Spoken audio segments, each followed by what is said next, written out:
حدیث کے حوالے سے ایسی پیشن گوئی جو ڈاکٹر اسرار احمد کر رہے ہیں تو جسے سن کر ہر مسلمان کے رونگٹے کھڑے ہو جائیں گے، کیونکہ یہ پیشن گوئی ہی ایسی ہے اور سچویشن کچھ اس طرح کی چل رہی ہے اسرائیل اور فلسطین کے درمیان، کہیں یہ زمانہ وہی تو نہیں۔ تو آئیے اسی کے حوالے سے آج کی ہماری ویڈیو ہے، تو آئیے مل کر اچھی سی ویڈیو یہ دیکھتے ہیں اور جانتے ہیں کہ ڈاکٹر اسرار احمد نے کس حد تک حقائق پیش کیے ہیں ہمیں۔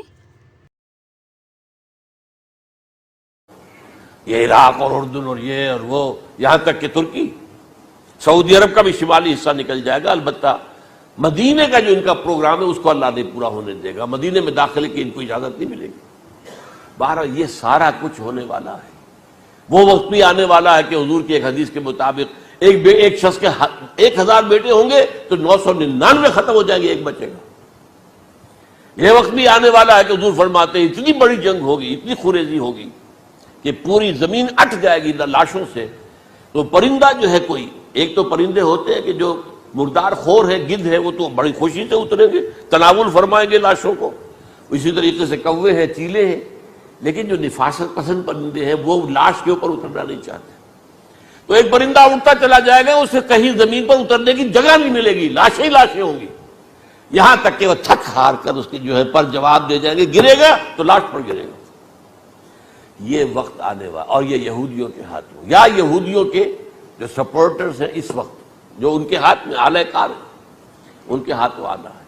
میرے نزدیک اس کام کے لیے اس ملعون قوم کو، کہ جو حضرت عیسیٰ کے زمانے سے ملعون ہو چکی ہے، اس کو باقی رکھا گیا ہے، اسے یہ موقع دیا گیا ہے۔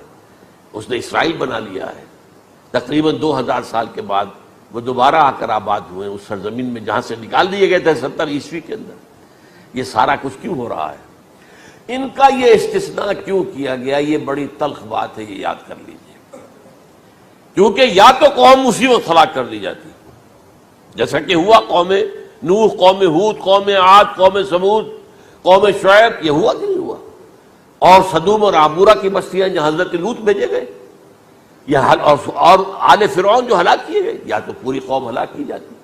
نہیں، یہ یوں سمجھیے کہ اس پورے معاملے کو درمیان میں سے ایک وقفہ دے دیا گیا، حضرت عیسیٰ کو اٹھا لیا گیا، اور حضرت عیسیٰ دوبارہ آئیں گے۔ یہ کیوں کیا گیا؟ اب اس میں بڑی تلخ بات آپ سے کہہ رہا ہوں، یہ آپ کے لیے قبول کرنا آسان نہیں، حلق سے نیچے اٹھنے کی مشکل سے۔ اس قوم کو زندہ رکھا گیا ہے جو ملعون اور مغضوب علیہم قوم ہے۔ سب سورہ فاتحہ میں مفسرین لکھتے ہیں ضالین، یہ نصارہ ہیں، اور مغضوب علیہم یہ یہودی ہیں۔ اور قرآن کہتا ہے لعن الذین کفروا من اہل الکتاب علی لسان داؤد وعیسی ابن مریم، لعنت کی گئی ایک ملعون اور مغضوب قوم کے ہاتھوں آخری امت محمد، اور اس کا بھی بہترین حصہ، اس پر عذاب ان کے ہاتھوں آئے گا۔ عربوں پر عذاب یہودیوں کے ہاتھوں، اس لیے ان کو بچایا گیا۔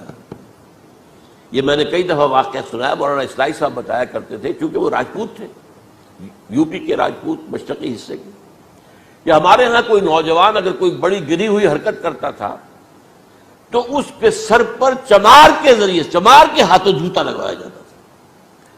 اگر راجپوت کے سر پر راجپوت کا جوتا گرا تو چلو تکلیف تو ہوئی، لیکن یہ کہ راجپوت کا جوتا گرا ہے نا، پڑا ہے، لیکن راجپوت کے سر پر چمار کا جوتا، جس کو آپ انگریزی میں کہتے ہیں to add insult to injury, وہ تکلیف بھی ہے جوتا کھانے کی، اور انسلٹ ہے کہ ایک چمار مار رہا۔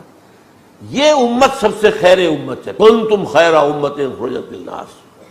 اس کے لیے عذاب بھی بدترین آئے گا، اور کن پر آئے گا؟ اس امت کا جو اصل نیوکلیس ہے عرب، جس کے بارے میں حضور کی حدیث موجود ہے ویل للعرب، عرب کے لیے بہت بڑی ہلاکت ہے۔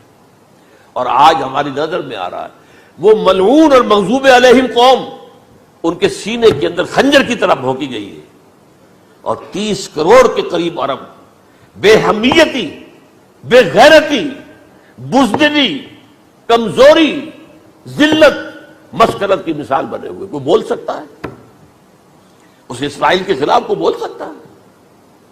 30-35 لاکھ آدمی ہیں اسرائیل کے اندر یہودی، اس سے زیادہ تو امریکہ میں 50 لاکھ کے قریب۔